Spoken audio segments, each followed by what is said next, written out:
Perhatikan soal berikut. Diketahui fungsi f dan g mempunyai inverse.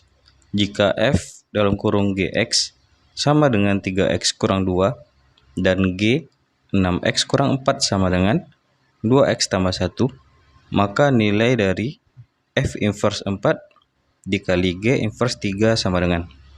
Jadi untuk menyelesaikan soal ini bisa kita gunakan trik sederhana. Jadi jikalau kita punya f segitiga sama dengan kotak, maka ketika f berpindah ruas itu menjadi inverse, maka tersisalah di sini segitiga. Jadi f segitiga sama dengan f inverse kotak. Nah, ini konsep yang sangat sederhana tapi sangat berguna ketika kita menyelesaikan soal inverse komposisi fungsi ya. Nah, jadi misalnya ini kan pertanyaannya f inverse 4 ya. Jadi supaya kita mendapatkan f inverse dari informasi ini, maka bisa kita pindahkan f-nya ke ruas kanan ya.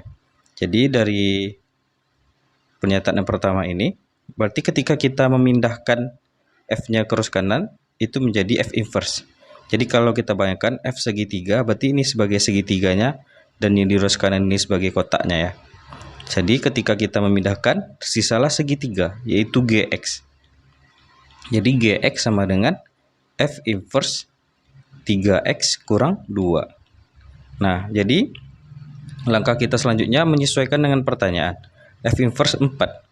Nah, bagaimana cara kita mendapatkan sub x supaya ini menjadi 4 ya? Kalau kita tebak-tebak aja bisa nih. Sebenarnya 3 kali 1 kurang 2, itu berarti baru 1 ya. Sementara yang kita inginkan itu adalah 4. Atau kalau kita coba angka selanjutnya yaitu 2, x-nya. Berarti 3 kali 2 itu 6, kurang 2 itu 4. Nah, berarti benar. Tetapi kalau kita ingin lebih meyakinkan dan lebih akurat, bisa kita buat nilai 3x kurang 2 itu haruslah sama dengan 4 ya, menyesuaikan dengan yang ada di sini. Berarti kita harus dapatkan nilai x-nya, jadi x-nya sama dengan 2 ya, tepat ya. Kalau pakai cara ini langsung tepat kita menebak nilai x. Nanti lebih efektif kalau misalnya x itu dalam bentuk pecahan ya, sebaiknya kita buat dalam bentuk seperti ini. Jadi sehingga kita harus memilih x supaya kita mendapatkan f inverse 4 ya. Berarti setiap x-nya kita ganti dengan 2. Berarti G2 itu sama dengan f inverse 3 kali 2 dikurang 2 ya.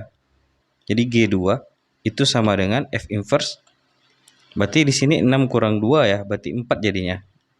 Nah, jadi f inverse 4 seperti yang ditanyakan itu haruslah nilainya G2. Sekarang kita mempunyai informasi G dalam kurung 6x kurang 4. Bagaimana cara kita mendapatkan nilai G2? Sama halnya seperti ini. Agar nilai G2 diperoleh, berapa X yang harus kita pilih? Ya kalau sederhananya kalau kita mulai dari 1 langsung dapat G2 ya. Namun di sini kita akan coba lebih akurat cara mendapatkan nilai G2-nya itu, yaitu dengan cara 6x kurang 4 itu haruslah bernilai 2 ya, karena kita ingin menyesuaikan G2. Berarti 6x sama dengan 6, sehingga x yang harus kita pilih adalah 1. Jadi dengan kita memilih x sama dengan 1, lalu kita substitusi x-nya ke ini, berarti kita akan dapatkan G dalam kurung 6 kurang 4 itu adalah 2, itu sama dengan 2, lalu x yang kita pilih tadi adalah 1 ya. Nah, di sini kali 1 ditambah 1. Berarti nilai G2 itu sendiri itu sama dengan 3 ya. Jadi f inverse 4 itu nilainya adalah G2, sementara G2 itu sendiri nilainya adalah 3. Nah, sudah kita dapatkan f inverse 4.